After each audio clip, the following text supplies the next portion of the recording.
अपना फोन अगर साइलेंट पे कर लीजिए तो मैं बहुत अनुग्रहित हूँ। कुछ चीजें जो हमने की है यहाँ पर 5 साल में, उसका जरूर जिक्र करना चाहती हूँ और फिर जमशेदपुर पूर्वी पे चर्चा करेंगे।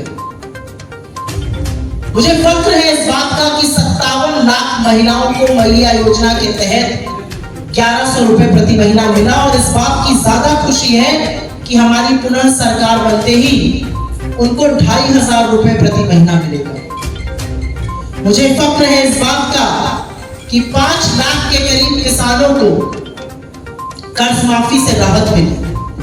मुझे फख्र है इस बात का कि 42 लाख से ज्यादा लोगों को 200 यूनिट बिजली फ्री होने से इतनी राहत मिली कि उनका परिवार 1100 रुपए प्रति महीना बचा पा रहा है।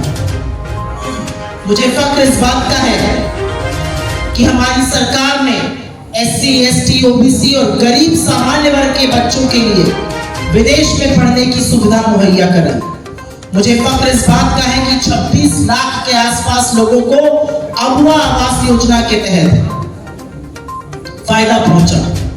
मुझे फख्र इस बात का है कि 70,000 से ज्यादा शिक्षकों का मानदेय बढ़ा। लेकिन सबसे बड़ा फख्र मुझे इस बात का है कि ये जनता की सरकार रही और जनता से सरोकार हुआ। इस सरकार ने सरना धर्म कोड को पास किया जो 2 साल से केंद्र सरकार के पास पड़ा हुआ है। इस सरकार ने SC, ST, OBC रिजर्वेशन को बढ़ाया 26 से 28%, 10 से 12%, 14 से 27% पिछड़ों का रिजर्वेशन। लेकिन केंद्र सरकार ने एक न सुनी। ये सरकार चाहती तो और भी बहुत कुछ कर सकती थी और हम करके दिखाएंगे। 1,76,000 करोड़ झारखंड की जनता के मोदी सरकार के पास है। अगर वो हमारे पास होता तो क्या वाकई इस देश के लोकतंत्र को, इस देश की आधी आबादी को शर्मसार किया। मैडम, कोल्हान क्षेत्र में सारे मुख्यमंत्री हैं, किसी की बहू, किसी का बेटा चुनाव में, कोल्हान को क्यों चुना होगा? आप परिवार क्या कह रहे हैं? परिवारवाद पर बोल रहे हैं जो कोल्हान। देखिए ऐसा है, मेरी परिवारवाद पर ये जो शब्द है ना, इस पर थोड़ी एक राय है। अगर आपकी अनुमति हो तो उस राय को मैं बोलूं। किसी भी व्यक्ति को टिकट मिल सकता है, इनको मिल सकता था, इनको मिल सकता था, किसी को भी मिल सकता था। अजय कुमार जी को मिला है टिकट, एक ही व्यक्ति को मिलता है। जनता चुनकर भेजती है, तो जनता फैसला करती है कि क्या वो इस व्यक्ति को चुनकर सदन में भेजेगी या नहीं भेजेगी। और यही लोकतंत्र की खूबसूरती है। आप तुरंत खा के बैठे हैं, लेकिन अगर जनता नहीं चाहेगी तो आप संसद नहीं पहुंच सकते हैं, आप विधानसभा नहीं पहुंच सकते हैं। तो मेरी परिवारवाद पर सबसे पहले तो थोड़ा सा मुझे इस परिवारवाद शब्द से आपत्ति है, क्योंकि जिस पर जनता ने अपनी मोहर लगा दी उसको परिवारवाद की रट लगाकर कहीं पर आप जनता के मत की अवमानना करते हैं। ये मैं पहली बात कहना चाहती हूँ। तो मुझे नहीं लगता कि इसमें कोई दिक्कत है। मेरे पिता राजनीति में थे, मेरा राजनीति में आने का बहुत मन था, तो मैं कांग्रेस में ही आऊंगी ना, मेरी विचारधारा कांग्रेस की ही होगी ना, तो मैं परिवारवाद का हिस्सा हो जाऊंगी। नहीं, मेरी विचारधारा है, मैं राजनीति में आना चाहती हूँ। बीजेपी की बात पर मैं जरूर बोलूंगी। बीजेपी के लोग, खासतौर से मोदी जी, परिवारवाद का झुंझुना, अरे कब तक बजाइएगा झुंझुना प्रभु?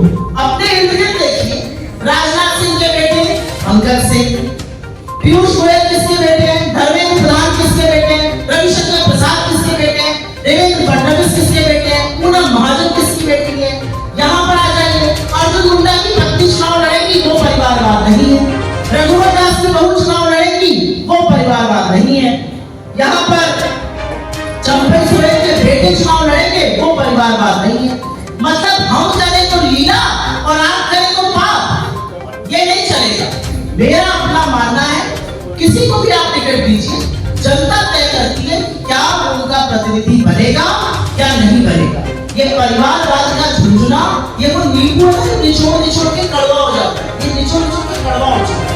किसी को मैं बहुत आश्वस्त हूँ कि जमशेदपुर पूर्वी में एक बड़ा बदलाव होने जा रहा है। यहाँ पर एक बड़े सशक्त कैंडिडेट आपके बीच में आए हैं, पढ़े लिखे व्यक्ति हैं। खाकी में रहकर उन्होंने यहीं के अपराध को खत्म किया था और अब खादी में रहकर वो गुंडागर्दी और मनमानी और दबंगई को खत्म करने का मन बना चुके हैं। चॉइस जो है, जो एक विकल्प है बीजेपी और हमारी India candidate doctor Ajay Kumar के बीच में, वो बड़ा साफ है। एक तरफ ऐसे लोग हैं रघुबर दास के लड़के जो राजभवन में घुसकर लोगों के साथ मारपीट कर रहे हैं, कोई सुनवाई नहीं होती है। उनके भतीजे यहाँ पर घर में घुसकर एक औरत को पीट रहे हैं, उसके साथ कोई सुनवाई नहीं होती है। उनके भाई मूलचंद दबंगई कर रहे हैं, पेपर हड़प रहे हैं, जमीन हड़प रहे हैं, उनके साथ कुछ नहीं होता है। तो मेरा अपना मानना है कि जो विकल्प है वो बड़ा साफ है। विकल्प एक पढ़े लिखे व्यक्ति, एक साफ सुथरी छवि के व्यक्ति, एक व्यक्ति जो विधायक नहीं आपका जनसेवक बनना चाहता है उसके बीच, और एक ऐसे परिवार के बीच में है जिसने झारखंड को अपनी और खास तौर से जमशेदपुर पूर्वी को अपनी बपौती समझ लिया। ऐसा मुझे लगता है लोकतंत्र में जरूरी है कि लोकतंत्र में लोगों की सुनी जाए। ऐसा 3 कारण बताया जो पब्लिक उनको चुन के लाए। मुझे लगता है सबसे पहले तो उनके पास एक दृष्टिकोण है, वो एक पूरा खाका लेकर आए कि वो यहाँ पे क्या क्या काम करना चाहते हैं, चाहे वो अस्पताल और कॉलेजेस की बात हो, चाहे वो बस्तियों का नियमितीकरण हो, तमाम ऐसी चीज़ें हैं। तो एक उनके पास एक व्यापक दृष्टिकोण है जो यहाँ ईस्ट के लिए, जमशेदपुर ईस्ट के लिए। दूसरा, उनका एक रिकॉर्ड रहा है, वो यहीं से IPS ऑफिसर रहे, यहीं पर ही आकर उन्होंने अपराध का खात्मा किया था। मुझे पता है कि उनके कार्यकाल के दौरान अपराधी जेल से बेल लेने को तैयार नहीं होते थे, रूह कांप जाती थी। और जिस तरह की दबंगई चल रही है, एक व्यक्ति जो निष्ठावान है, एक व्यक्ति जो लड़ सकता है, जो सच के सहारे चलता है, वही लड़ सकता है। तो मुझे लगता है दूसरा कारण ये है। और तीसरा कारण है कि वो एक ऐसे ईमानदार सिपाही बनेंगे जो इंडिया गठबंधन की सरकार का और कांग्रेस का यहाँ पर प्रतिनिधित्व करेंगे, और यहाँ के जो लोकल मुद्दे हैं उनको सदन में भी पूरी उसकी पुरजोर पैरवी करेंगे, और जहाँ तक उसकी आगे पैरवी करनी होगी उससे पीछे नहीं हटेंगे। बहुत धन्यवाद।